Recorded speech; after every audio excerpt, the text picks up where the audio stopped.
Hello users, today I'm going to explain dynamic name ranges and their advantages. So basically we have the names of people over here and the salary which they draw over here. So basically first I'm going to name this entire data sheet as data column and name it as data 2. So you see the entire sheet has been named as data 2. Then I make use of the VLOOKUP function. Say I want to find out the salary of Arjun.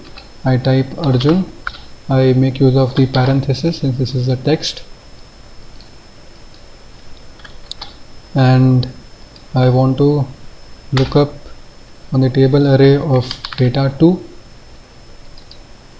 and the column index is 2, and I want an exact match. So basically it gives me the value 2000.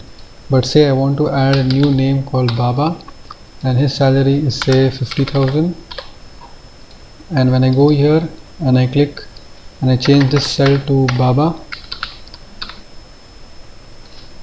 the output which I get is NA. Since this range is not dynamic, this data 2 selects only this and Baba is left out. So I make use of the dynamic name ranges to name this. To go to dynamic name ranges, I go to name manager, I go to my data 2 which points out to this, and I'm going to edit this, and I'm going to edit this using the offset function.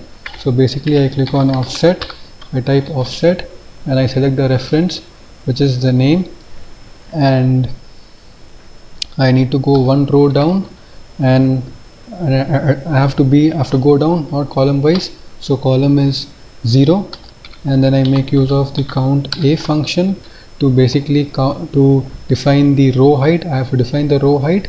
So basically I make use of the count a function and I select the entire row since we are going to add new names over here, and I close the parenthesis and I do -1 since I don't want the header to come along with it.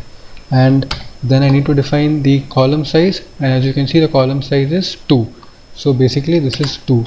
So then I close the parenthesis. I have now redefined it and I'm saving it, and then I close it. So as you can see the value has changed. Now say I want to add a new name called Tava and whose salary is say 80,000, and when I go here and I click on Tava, I get 8,000. So as you can see, this is basically a dynamic name range. I can go on adding the names and I can go on finding out the salary. So this is the advantage of dynamic name range over a static name range, which you go and click over here. Hope you have enjoyed the video. Thank you.